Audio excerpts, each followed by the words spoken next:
The Masque of the Red Death. By Edgar Allan Poe. The Red Death had long devastated the country. No pestilence had ever been so fatal or so hideous. Blood was its avatar and its seal, the redness and the horror of blood. There were sharp pains, and sudden dizziness, and then profuse bleeding at the pores, with dissolution. The scarlet stains upon the body and especially upon the face of the victim were the pest ban which shut him out from the aid and from the sympathy of his fellowmen. And the whole seizure, progress and termination of the disease were the incidents of half an hour. But the Prince Prospero was happy and dauntless and sagacious. When his dominions were half depopulated, he summoned to his presence 1,000 hale and light-hearted friends from among the knights and dames of his court, and with these retired to the deep seclusion of one of his castellated abbeys. This was an extensive and magnificent structure, the creation of the prince's own eccentric yet august taste. A strong and lofty wall girdled it in. This wall had gates of iron. The courtiers, having entered, brought furnaces and massy hammers and welded the bolts.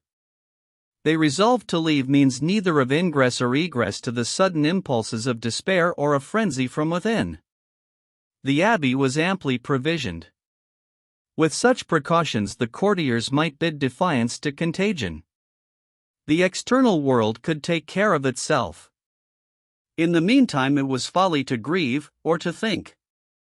The prince had provided all the appliances of pleasure.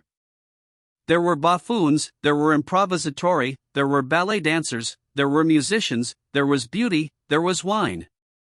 All these in security were within. Without was the Red Death. It was toward the close of the 5th or 6th month of his seclusion, and while the pestilence raged most furiously abroad, that the Prince Prospero entertained his 1,000 friends at a masked ball of the most unusual magnificence. It was a voluptuous scene, that masquerade. But first let me tell of the rooms in which it was held. There were 7 an imperial suite. In many palaces, however, such suites form a long and straight vista, while the folding doors slide back nearly to the walls on either hand, so that the view of the whole extent is scarcely impeded. Here the case was very different, as might have been expected from the Duke's love of the bizarre. The apartments were so irregularly disposed that the vision embraced but little more than one at a time. There was a sharp turn at every 20 or 30 yards, and at each turn a novel effect. To the right and left, in the middle of each wall, a tall and narrow Gothic window looked out upon a closed corridor which pursued the windings of the suite. These windows were of stained glass whose color varied in accordance with the prevailing hue of the decorations of the chamber into which it opened. That at the eastern extremity was hung, for example, in blue and vividly blue were its windows. The second chamber was purple in its ornaments and tapestries, and here the panes were purple. The third was green throughout, and so were the casements. The fourth was furnished and lighted with orange, the fifth with white, the sixth with violet. The seventh apartment was closely shrouded in black velvet tapestries that hung all over the ceiling and down the walls, falling in heavy folds upon a carpet of the same material and hue. But in this chamber only, the color of the windows failed to correspond with the decorations. The panes here were scarlet, a deep blood color. Now in no one of the 7 apartments was there any lamp or candelabrum, amid the profusion of golden ornaments that lay scattered to and fro or depended from the roof. There was no light of any kind emanating from lamp or candle within the suite of chambers. But in the corridors that followed the suite, there stood, opposite to each window, a heavy tripod, bearing a brazier of fire that projected its rays through the tinted glass and so glaringly illumined the room. And thus were produced a multitude of gaudy and fantastic appearances. But in the western or black chamber the effect of the firelight that streamed upon the dark hangings through the blood-tinted panes was ghastly in the extreme, and produced so wild a look upon the countenances of those who entered, that there were few of the company bold enough to set foot within its precincts at all. It was in this apartment, also, that there stood against the western wall, a gigantic clock of ebony. Its pendulum swung to and fro with a dull, heavy, monotonous clang, and when the minute hand made the circuit of the face, and the hour was to be stricken, there came from the brazen lungs of the clock a sound which was clear and loud and deep and exceedingly musical, but of so peculiar a note and emphasis that, at each lapse of an hour, the musicians of the orchestra were constrained to pause, momentarily, in their performance, to hearken to the sound, and thus the waltzers perforce ceased their evolutions, and there was a brief disconcert of the whole gay company, and, while the chimes of the clock yet rang, it was observed that the giddiest grew pale, and the more aged and sedate passed their hands over their brows as if in confused reverie or meditation. But when the echoes had fully ceased, a light laughter at once pervaded the assembly. The musicians looked at each other and smiled as if at their own nervousness and folly, and made whispering vows, each to the other, that the next chiming of the clock should produce in them no similar emotion, and then, after the lapse of 60 minutes, which embrace 3,600 seconds of the time that flies, there came yet another chiming of the clock, and then were the same disconcert and tremulousness and meditation as before. But, in spite of these things, it was a gay and magnificent revel. The tastes of the Duke were peculiar. He had a fine eye for colors and effects. He disregarded the decora of mere fashion. His plans were bold and fiery, and his conceptions glowed with barbaric luster. There are some who would have thought him mad. His followers felt that he was not. It was necessary to hear and see and touch and to be sure that he was not. He had directed, in great part, the movable embellishments of the 7 chambers, upon occasion of this great fete, and it was his own guiding taste which had given character to the masqueraders. Be sure they were grotesque. There were much glare and glitter and piquancy and phantasm, much of what has been since seen in Hernani. There were arabesque figures with unsuited limbs and appointments. There were delirious fancies such as the madman fashions. There was much of the beautiful, much of the wanton, much of the bizarre, something of the terrible, and not a little of that which might have excited disgust. To and fro in the 7 chambers there stalked, in fact, a multitude of dreams. And these, the dreams, writhed in and about, taking hue from the rooms, and causing the wild music of the orchestra to seem as the echo of their steps. And, anon, there strikes the ebony clock which stands in the hall of the velvet. And then, for a moment, all is still, and all is silence save the voice of the clock. The dreams are stiff frozen as they stand. But the echoes of the chime die away, they have endured but an instant, and a light, half-subdued laughter floats after them as they depart. And now again the music swells, and the dreams live, and writhe to and fro more merrily than ever, taking hue from the many-tinted windows through which stream the rays from the tripods.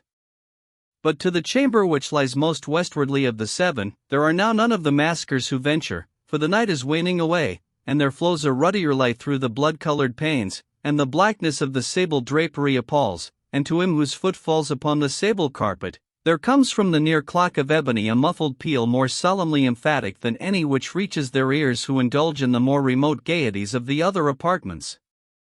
But these other apartments were densely crowded, and in them beat feverishly the heart of life.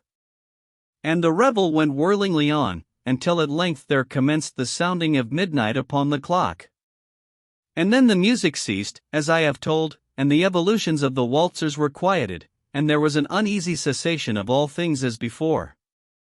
But now there were 12 strokes to be sounded by the bell of the clock, and thus it happened, perhaps, that more of thought crept, with more of time, into the meditations of the thoughtful among those who revelled. And thus, too, it happened, perhaps, that before the last echoes of the last chime had utterly sunk into silence, there were many individuals in the crowd who had found leisure to become aware of the presence of a masked figure which had arrested the attention of no single individual before. And the rumor of this new presence having spread itself whisperingly around, there arose at length from the whole company a buzz, or murmur, expressive of disapprobation and surprise, then, finally, of terror, of horror, and of disgust. In an assembly of phantasms such as I have painted, it may well be supposed that no ordinary appearance could have excited such sensation. In truth, the masquerade license of the night was nearly unlimited, but the figure in question had out-Herod, and gone beyond the bounds of even the prince's indefinite decorum. There are chords in the hearts of the most reckless which cannot be touched without emotion. Even with the utterly lost, to whom life and death are equally jests, there are matters of which no jest can be made. The whole company, indeed, seemed now deeply to feel that in the costume and bearing of the stranger neither wit nor propriety existed. The figure was tall and gaunt, and shrouded from head to foot in the habiliments of the grave. The mask which concealed the visage was made so nearly to resemble the countenance of a stiffened corpse that the closest scrutiny must have had difficulty in detecting the cheat. And yet all this might have been endured, if not approved, by the mad revellers around. But the mummer had gone so far as to assume the type of the Red Death. His vesture was dabbled in blood, and his broad brow, with all the features of the face, was besprinkled with the scarlet horror. When the eyes of Prince Prospero fell upon this spectral image, which with a slow and sullen movement, as if more fully to sustain its role, stalked to and fro among the waltzers, he was seen to be convulsed, in the first moment with a strong shudder either of terror or distaste, but, in the next, his brow reddened with rage. "Who dares," he demanded hoarsely of the courtiers who stood near him, "who dares insult us with this blasphemous mockery? Seize him and unmask him, that we may know whom we have to hang at sunrise, from the battlements." It was in the eastern or blue chamber in which stood the Prince Prospero as he uttered these words. They rang throughout the 7 rooms loudly and clearly, for the prince was a bold and robust man, and the music had become hushed at the waving of his hand. It was in the blue room where stood the prince, with a group of pale courtiers by his side. At first, as he spoke, there was a slight rushing movement of this group in the direction of the intruder, who at the moment was also near at hand, and now, with deliberate and stately step, made closer approach to the speaker. But from a certain nameless awe with which the mad assumptions of the mummer had inspired the whole party, there were found none who put forth hand to seize him, so that, unimpeded, he passed within a yard of the prince's person, and, while the vast assembly, as if with one impulse, shrank from the centers of the rooms to the walls, he made his way uninterruptedly, but with the same solemn and measured step which had distinguished him from the first, through the blue chamber to the purple. Through the purple to the green, through the green to the orange, through this again to the white, and even thence to the violet, ere a decided movement had been made to arrest him. It was then, however, that the Prince Prospero, maddening with rage and the shame of his own momentary cowardice, rushed hurriedly through the 6 chambers, while none followed him on account of a deadly terror that had seized upon all. He bore aloft a drawn dagger, and had approached, in rapid impetuosity, to within 3 or 4 feet of the retreating figure, when the latter, having attained the extremity of the velvet apartment, turned suddenly and confronted his pursuer. There was a sharp cry, and the dagger dropped gleaming upon the sable carpet, upon which, instantly afterwards, fell prostrate in death the Prince Prospero. Then, summoning the wild courage of despair, a throng of the revellers at once threw themselves into the black apartment, and, seizing the mummer, whose tall figure stood erect and motionless within the shadow of the ebony clock, gasped in unutterable horror at finding the grave cerements and corpse-like mask which they handled with so violent a rudeness, untenanted by any tangible form. And now was acknowledged the presence of the Red Death. He had come like a thief in the night. And one by one dropped the revellers in the blood-bedewed halls of their revel, and died each in the despairing posture of his fall. And the life of the ebony clock went out with that of the last of the gay. And the flames of the tripods expired. And darkness and decay and the Red Death held illimitable dominion over all.